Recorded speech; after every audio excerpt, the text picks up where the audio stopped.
Morning, सुप्रभात, वंदे मातरम विद्यार्थी मित्रों। मैं आनंद सर अपने YouTube channel make account easy with Anand sir में आपका हार्दिक स्वागत करता हूं। दोस्तों, हम लोग लास्ट वीडियो में हमने क्वेश्चन नंबर 12 का हल देखा था। आज की वीडियो में हम वार्षिक हिसाब अकाउंट पार्ट 2 चैप्टर नंबर 5 धनदाकीय इकाई के वित्तीय पत्रक यानी वार्षिक हिसाब का क्वेश्चन नंबर 13 का वीडियो देखने वाले हैं और इसी के साथ हमारा ये महत्वपूर्ण चैप्टर वार्षिक हिसाब पूरा हो जाएगा। मैंने पहले भी आपको बताया है कि ये चैप्टर आपको आने वाले वर्षों में खास करके 12वीं कक्षा के अकाउंट पार्ट 1 साझेदारी पीढ़ी के वार्षिक हिसाब में काम आएगा, जिसमें ये तीनों ही खाते आपको, तीनों खाते और समायोजन जो आपने सीखा है पूरा ही आपको उसमें काम आएगा। ठीक है, तो जब भी आपको समय मिले तो इस पाठ के वीडियो को बार बार देखकर अच्छी तरह से रिवीजन कर लीजिए, इस पाठ को अच्छी तरह से सीख लीजिए। पहले तो मैं इस पाठ का वीडियो बनाने वाला नहीं था, लेकिन आप लोगों में से कई लोगों के कमेंट और रिक्वेस्ट के कारण इस पाठ की वीडियो को बना रहा हूं और ये पाठ आपके लिए बहुत ही महत्वपूर्ण है, ये सोचकर भी मैंने इस पाठ की वीडियो को बनाया। ठीक है, इस पाठ के सभी प्रश्नों की वीडियो को बनाया। चलिए आज के वीडियो में हम क्वेश्चन नंबर 13 को देखते हैं। पेज नंबर है 199, क्वेश्चन नंबर 13। कोशिश करूंगा कि हमेशा की तरह आपके स्क्रीन पर दिखाई दे। यस, विपुल की बही में से तारीख 31/3/15 के दिन निम्नलिखित शेष लिए गए, यानी आज आपको सकल तलपट नहीं दिया है। अब कितने लोग सकल तलपट तैयार करते हैं, लेकिन तैयार करने की जरूरत नहीं है, नहीं भी तैयार करेंगे तो चलेगा।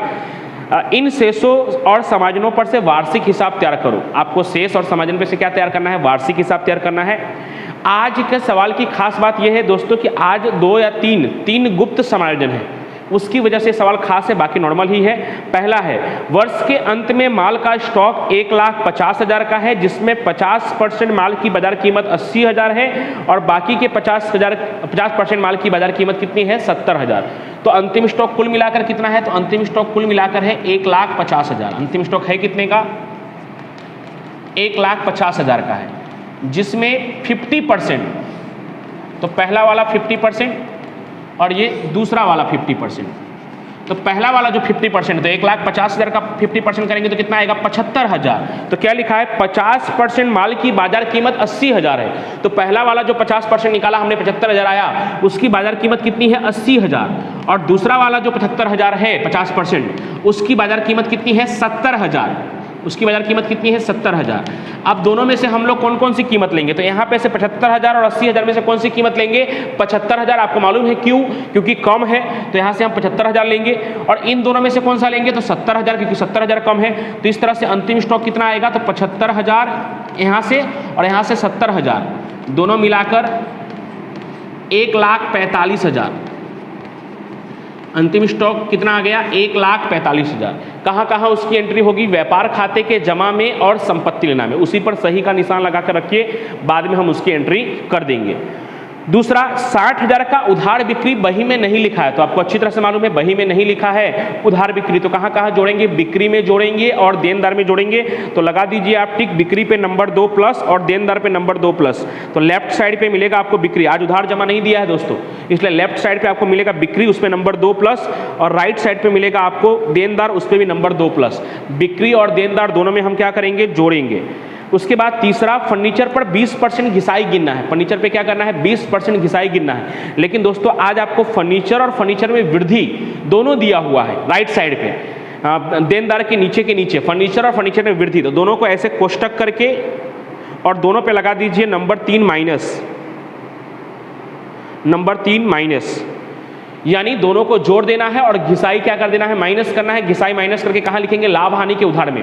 लेकिन घिसाई की गणना करते समय ध्यान में क्या रखना है दोस्तों? घिसाई की गणना करते समय ध्यान में ये रखना है कि जो फर्नीचर वर्ष के शुरुआत से है उसका पूरा 20%, और जो 1/10/14 से है उसका 20% तो करेंगे, लेकिन कितने महीने का करेंगे? 6 महीने का, 6/12, वो ध्यान में रखना है। बाकी नॉर्मल है कि घिसाई घटाकर लाभ हानि के उधार में। चौथा है, बीमा प्रीमियम में से विपुल के जीवन बीमा प्रीमियम का 3,000 का समावेश हुआ। विपुल कौन है? मालिक। विपुल कौन है? मालिक है, और मालिक का जीवन बीमा प्रीमियम क्या कहलाएगा? आहरण। तो इसकी एंट्री क्या होगी? बीमा प्रीमियम में से हम माइनस कर देंगे और आहरण में प्लस कर देंगे। तो लगा दीजिए राइट साइड पे है, नीचे से चौथे नंबर पे बीमा प्रीमियम, उस पर लगा दीजिए नंबर 4 माइनस, और आहरण पूंजी के नीचे, लेफ्ट साइड पे पूंजी के नीचे है आहरण, उस पर लगा दीजिए नंबर 4 प्लस। आहरण में जोड़ देंगे और बीमा प्रीमियम में से क्या करेंगे? माइनस कर देंगे। उसके बाद पांचवा, अतिरिक्त डूबत ऋण 15,000 अपलिखित करो और देनदार पर 5% डूबत ऋण अनामत का प्रावधान करो। तो देनदार में से हम क्या करेंगे, बारी बारी से माइनस करेंगे। तो देनदार पे नंबर 2 प्लस तो लगा ही हुआ है, नंबर 5 माइनस लगा दीजिए, नंबर 5 माइनस। देनदार में से हम बारी बारी से क्या करेंगे, घटाएंगे। और लाभ हानि खाते के उधार में 4 कॉलम बनते हैं। कौन कौन से 4 कॉलम, 2 बार डूबत ऋण, 2 बार डूबत ऋण अनामत, ऊपर नीचे तलपट, बीच में दोनों समायोजन। तो दोनों समायोजन वाला आपको मिल गया 15,000 और 5%। छठा, 17,000 की पूंजी 1/10/14 के दिन धंधे में लाई गई थी। पूंजी पर 10% ब्याज गिनना है। तो जैसे हमने क्वेश्चन नंबर 11 में किया था, पूंजी देखिए आपको 2,17,000 दिया हुआ है। तो 2,17,000 में से 17,000 कब लाया गया है, 1/10/14 को लाया गया है। इसका मतलब 2 लाख शुरुआत से है, 2 लाख रुपए जो है वर्ष के शुरुआत से है। और 17,000 कब से है, 1/10/14 से है। वृद्धि कब हुई है, 1/10/14 को ही। दोनों मिलाकर 2,17,000 तो है, लेकिन पूंजी पर ब्याज गिनते समय ध्यान रखना है कि 2 लाख का पूरे साल का आएगा 10%, और जबकि 17,000 का 10% 6 महीने का आएगा। इस बात का हमें ध्यान रखना है। तो लगा दीजिए पूंजी पर नंबर 6। पूंजी की ब्याज की एंट्री क्या होगी, पूंजी का ब्याज पूंजी में जोड़ेंगे और लाभ हानि खाते के उधार में लिखेंगे। लेकिन वो 17,000 वाली एंट्री थोड़ी ध्यान रखनी है। 7वां, 10,000 के खरीदी का बिल लेनदारों के पास से मिला था, जो भूल से लिखना रह गया है। तो ये भी एकदम आसान है, खरीदी का खरीदी में जोड़ेंगे और लेनदार में जोड़ेंगे। तो लगा दीजिए खरीदी, बिक्री के नीचे ही है खरीदी, खरीदी पे नंबर 7 प्लस और लेनदार पे नंबर 7 प्लस। दोनों में क्या करेंगे, जाकर हम जोड़ेंगे, खरीदी में भी जोड़ेंगे और लेनदार में भी जोड़ेंगे। और इसके अलावा, इन समायोजनों के अलावा 3 गुप्त समायोजन है, उसको भी हम बारी बारी से देखेंगे। चलिए शुरू करते हैं। सबसे पहले है पूंजी। तो पूंजी कहाँ पे आएगा, तो पूंजी पूंजी दायित्व में किस तरह से लिखना है, तो पहले पूंजी प्लस वृद्धि, वृद्धि समायोजन में है वृद्धि, प्लस ब्याज और प्लस शुद्ध लाभ।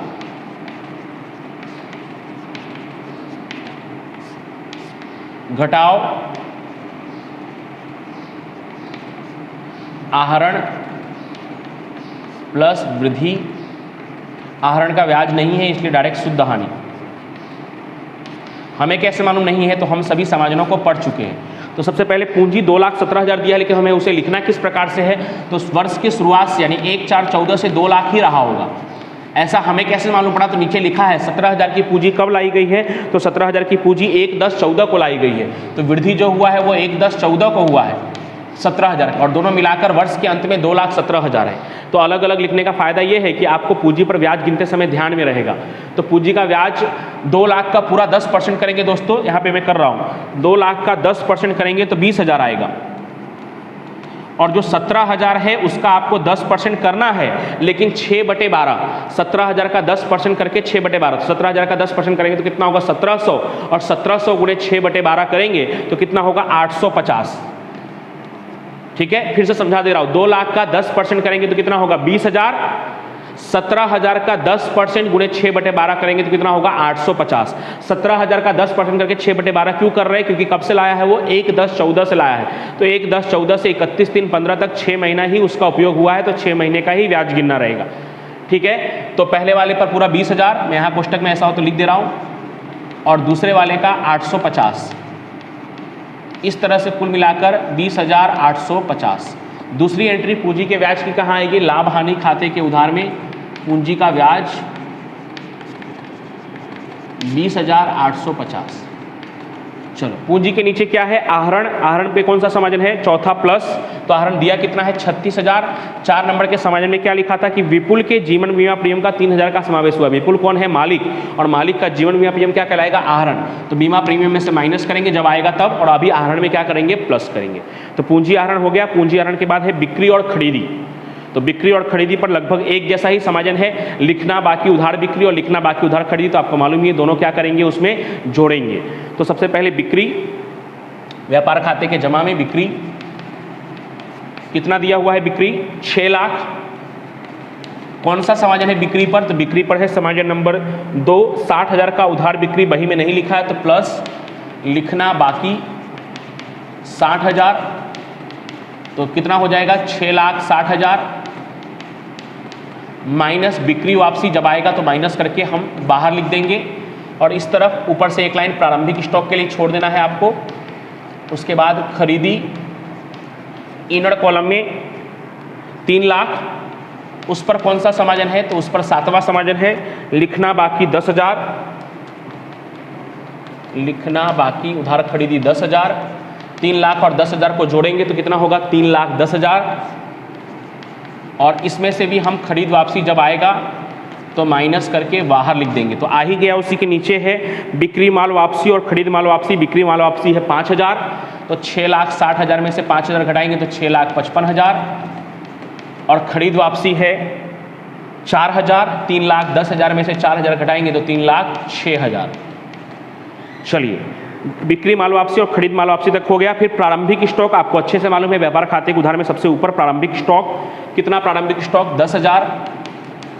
प्रारंभिक स्टॉक के बाद क्या है, तो प्रारंभिक स्टॉक के बाद है वेतन 11 मास का। दोस्तों यहाँ गुप्त समाजन है, वेतन कितने महीने का 11 महीने का, जबकि हम क्या तैयार कर रहे हैं वार्षिक हिसाब। तो एक वर्ष में कितना महीना होता है 12 महीना, और 12 महीना एक वर्ष में होता है, और हमने वेतन कितने महीने का चुकाया है 11 महीने का चुकाया है। तो हमें खुद समझना पड़ेगा कि वेतन 12 महीने का नहीं, एक वर्ष में 12 महीना होता है और हमने कितने महीने का चुकाया है, तो 11 महीने का चुकाया है, मतलब 1 महीने का चुकाना बाकी है। तो सबसे पहले वेतन आएगा कहाँ पे, तो लाभ हानि खाते के उधार में इनर कॉलम में, क्योंकि गुप्त समाजन है। कितना इनर कॉलम में 1,10,000। ये वेतन कितने महीने का है, तो 11 महीने का है, जबकि एक वर्ष में कितने महीने होते हैं 12 महीने, तो 1 महीने का चुकाना बाकी है। अब 12 महीने में से 1 महीने का चुकाना बाकी है, मतलब जो हमने चुकाया है 1,10,000 वो कितने महीने का है, तो वो 11 महीने का है, लिखा भी है 11 महीना।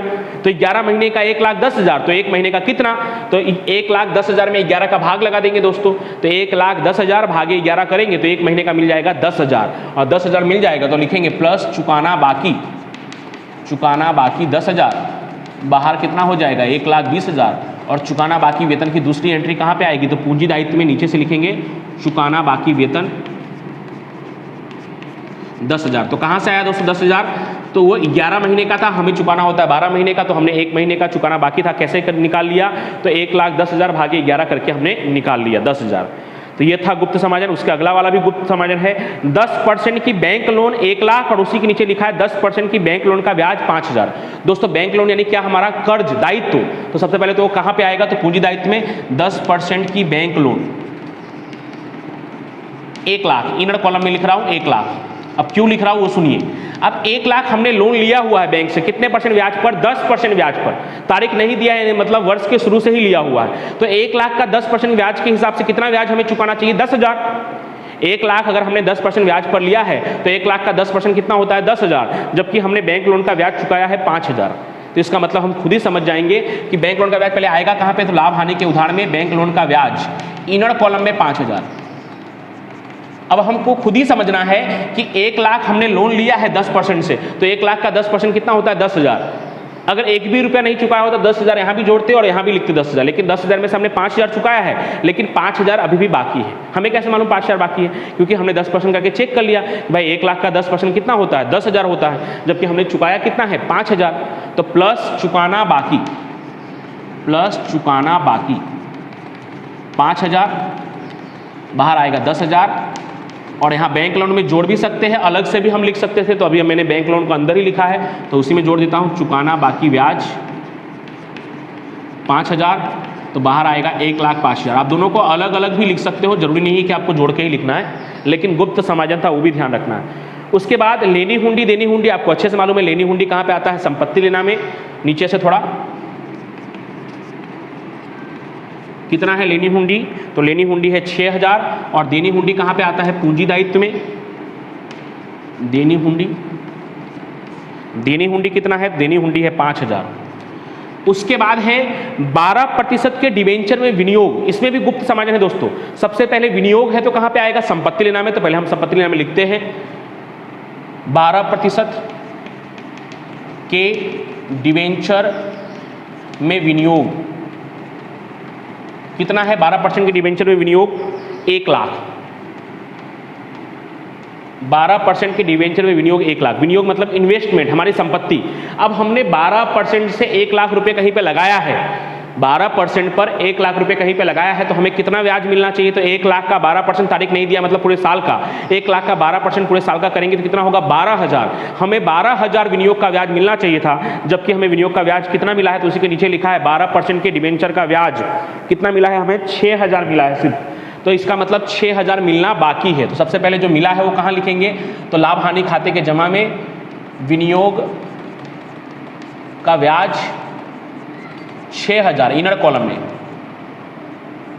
प्लस मिलना बाकी 6000, बाहर कितना आएगा 12000। मिलना बाकी की दूसरी एंट्री इसमें जोड़ भी सकते हैं या अलग से भी लिख सकते थे हम। अगर हमने 1 लाख बाहर लिख दिया होता तो हम नीचे अलग से भी लिख सकते थे मिलना बाकी ब्याज। अब हमने अंदर लिखा है तो इसी में जोड़ देंगे मिलना बाकी ब्याज। अब ये 6000 कैसे आया दोस्तों, तो जैसे हमने लोन का किया था वैसे यहाँ पे भी किया, तो बाहर आएगा 1,60,000। कैसे किया, तो 1 लाख हमने इन्वेस्टमेंट किया है, कितने परसेंट पे इन्वेस्टमेंट किया है 12% पे। तो 1 लाख अगर हमने 12% पे कहीं इन्वेस्टमेंट किया तो हमें कितना ब्याज मिलना चाहिए था, 1 लाख का 12% कितना होता है 12,000। जबकि हमें विनियोग का ब्याज मिला कितना है, तो उसके नीचे ही लिखा है डिबेंचर में विनियोग का ब्याज 6000 मिला है। तो हम समझ जाएंगे कि 6000 मिला है तो 6000 मिलना बाकी है। ठीक है, तो मिलना बाकी की एंट्री क्या होती है, तो उस आवक में जोड़ेंगे, जोड़ दिया, और संपत्ति लेना में लिखेंगे, संपत्ति लेना में भी हमने क्या किया विनियोग में जोड़ दिया। तो ये 3 गुप्त समायोजन थे, एक वेतन वाला, उसके बाद बैंक लोन वाला और डिबेंचर वाला। बैंक लोन और डिबेंचर वाला दोनों सेम ही था लगभग, बस फर्क इतना है कि बैंक लोन दायित्व है और डिबेंचर हमारे लिए संपत्ति है। डिबेंचर में विनियोग, डिबेंचर तो दायित्व है लेकिन डिबेंचर में विनियोग किया है वो हमारे लिए क्या है, संपत्ति है। चलिए आगे, देनदार और लेनदार। तो पहले देनदार इनर कॉलम में कितना है देनदार, तो देनदार है 1,40,000।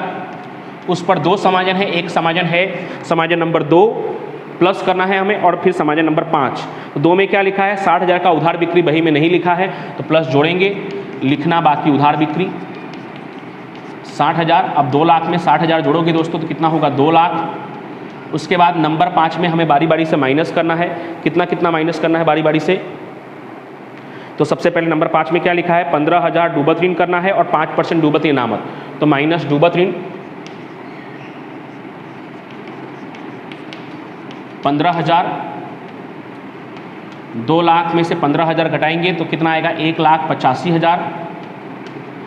अब 5% डूबत ऋण अनामत, तो 1,85,000 का 5% दोस्तों, 1,85,000 का 5% अगर आपको आसान तरीके से करना है तो पहले 10% कर लीजिए, तो 18,500 और फिर उसका आधा कर लीजिए, तो 9,250 कितना होगा 9,250।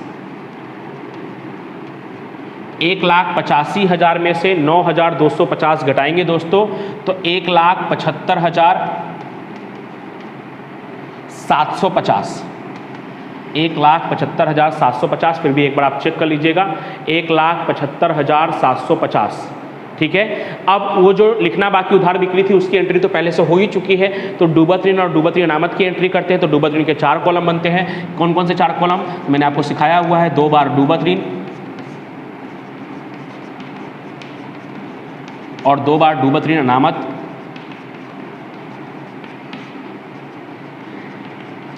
ऊपर और नीचे तलपट, बीच में दोनों समायोजन और लास्ट वाला माइनस में।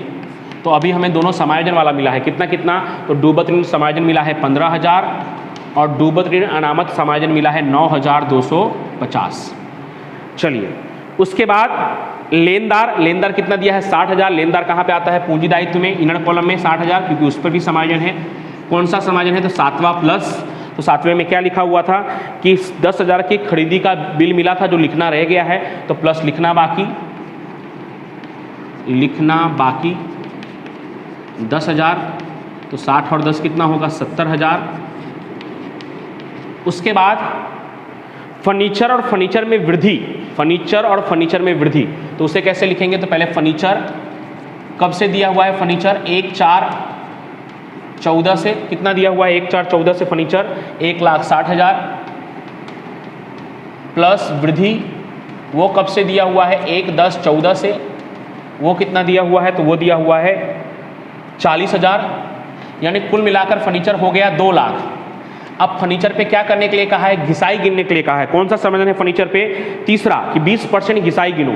तो जल्दीबाजी में बच्चे क्या करते हैं दोस्तों, 2 लाख का 20% डायरेक्ट 40,000 लिख देते हैं। नहीं, यहाँ पे ऐसे नहीं होगा दोस्तों। तारीख देखिए आप ध्यान से, पहला वाला जो 1,60,000 है उसका पूरा 20% होगा पूरे साल का, तो पहला वाला जो 1,60,000 है उसका आप 20% करेंगे तो 32,000 आएगा। कितना आएगा 32,000। कैसे, 1,60,000 गुणे 20%, 1,60,000 गुणे 20% करेंगे तो कितना आएगा 32,000। और जो 40,000 है उसका भी 20% तो करना है। 40,000 गुणे 20% गुणे 6/12। 6/12 क्यों? क्योंकि 1/10/14 लिखा है, मतलब 6 महीने का है। 1/10/14 से 31/3/15 6 महीना। तो 40,000 गुणे 20% गुणे 6/12 ऐसा करेंगे तो वो आएगा 4,000, और दोनों को जोड़कर 32 और 4 कितना होगा 36,000।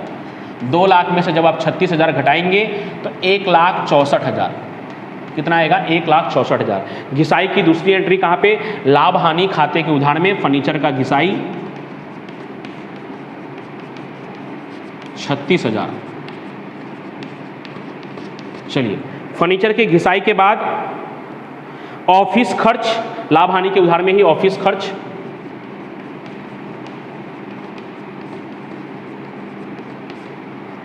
कितना है? ऑफिस खर्च 30,000। फिर उसके बाद डूबत ऋण और डूबत ऋण अनामत हमने पहले से कॉलम बना के रेडी रखा है। डूबत ऋण है 5,000 और डूबत ऋण अनामत है 6,000। तो आपको क्या करना है? 15 और 5 20, 20 और 9 29, 29,250 में से 15, 5, 20 और 9 29 ऊपर के तीनों जोड़ना है और लास्ट वाला माइनस करना है। तो 29,250 में से 6,000 माइनस करेंगे दोस्तों तो 23,250 कितना आएगा? 23,250 सब प्लस माइनस करने के बाद ऊपर के तीनों को जोड़ना है। 15, 5, 20, 20 और 9 29,250 माइनस 6,000 तो कितना होगा? 23,250। चलिए, उसके बाद है बीमा प्रीमियम, लाभ हानि खाते के उदाहरण में इनर कॉलम में बीमा प्रीमियम कितना है? बीमा प्रीमियम 24,000। कौन सा समाजन है उस पर? चौथा, कि विपुल के जीवन बीमा प्रीमियम यानी आहरण का इसमें समावेश हो गया है। कितने का समावेश हो गया है आहरण का? 3,000 का। तो 24,000 में से 3,000 घटा देंगे तो बाहर आएगा 21,000। बीमा प्रीमियम के बाद है रोकड़ शेष। कहाँ पे आएगा रोकड़ शेष? संपत्ति लेना में। यहाँ पे जगह है तो यहाँ पे लिख दे रहा हूँ रोकड़ शेष कितना है? रोकड़ शेष 50,000। उसके बाद बैंक ओवरड्राफ्ट। बैंक ओवरड्राफ्ट कहाँ पे आएगा? पूंजी दायित्व में। बैंक ओवरड्राफ्ट कितना है? Bank overdraft 18,000। बैंक ओवरड्राफ्ट के बाद क्या दिया हुआ है? प्राप्त कमीशन। प्राप्त लिखा है मतलब कहाँ पे? लाभ हानि खाते के जमा में प्राप्त कमीशन कितना है? प्राप्त कमीशन 5,000। तलपट का पूरा एंट्री हो गया। समाजन में पहला वाला समाजन बाकी है। अंतिम स्टॉक हमने गिनकर रखा है कितना? 1,45,000। कहाँ कहाँ आएगा? एक व्यापार खाते के जमा में। अंतिम स्टॉक आपको अच्छी तरह से मालूम है, व्यापार खाते के जमा में एक आएगा 1,45,000 और दूसरी एंट्री पक्की तलपट के संपत्ति लेना में अंतिम स्टॉक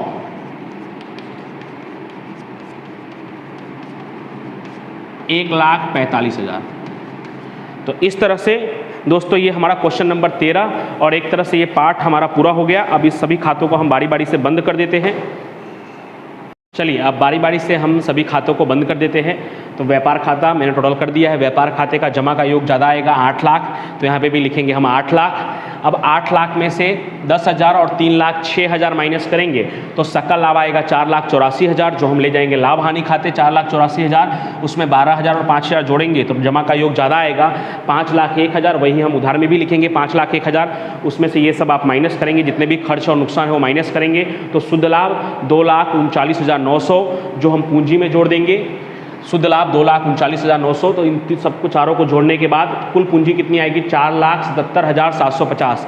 4,77,750। उसमें से आहरण और वृद्धि यानी कि 39,000 माइनस करने के बाद शुद्ध पूंजी आएगी 4,38,750 और फिर दोनों पक्षों का योग आएगा 6,46,750। 6,46,750। तो इस तरह से दोस्तों आज मैंने आपको 11वीं कक्षा का अकाउंट पूरा करवा दिया। ठीक है, अब आपका सपोर्ट, आपका प्यार ऐसे ही बना रहे। आप लोग ऐसे ही सभी वीडियो को अच्छी तरह से देखते रहे, अच्छे से अच्छे पढ़े और आपके आने वाले फ्यूचर के लिए आप सभी लोगों को मेरी तरफ से खूब खूब शुभकामना, बेस्ट ऑफ लक। और ये जो आपके स्क्रीन पर दिखाई दे रहा है ये क्वेश्चन नंबर 13 है। इसकी तरह कोई उदाहरण नहीं है, लेकिन पिछले वीडियो में मैं बोलना भूल गया था। क्वेश्चन नंबर 12 की तरह उदाहरण नंबर 30 है, वो आप जरूर कर लीजिएगा। और ये आज हमारा आखिरी सवाल, ऐसे तो 14वां सवाल भी है लेकिन वो करने की ज़रूरत नहीं है। तो ये हमारा आज आखिरी सवाल और वार्षिक हिस्सा हमारा कंप्लीट। अब आने वाले कुछ समय के बाद हम 12वीं कक्षा के का अभ्यास करेंगे, उसके अकाउंट और स्टेट विषय के बारे में पढ़ेंगे। तो इन सभी सवालों को, वार्षिक हिसाब के सभी सवालों को आप अच्छी तरह से देखकर उसका अध्ययन कर लीजिएगा, क्योंकि वो 12वीं में और आगे भी आपको फ्यूचर में काम आने वाला है। ठीक है, आप सभी लोगों को धन्यवाद, thank you so much. Video को लाइक करें, शेयर करें और चैनल को सब्सक्राइब नहीं किया होगा तो सब्सक्राइब करें। Thank you so much.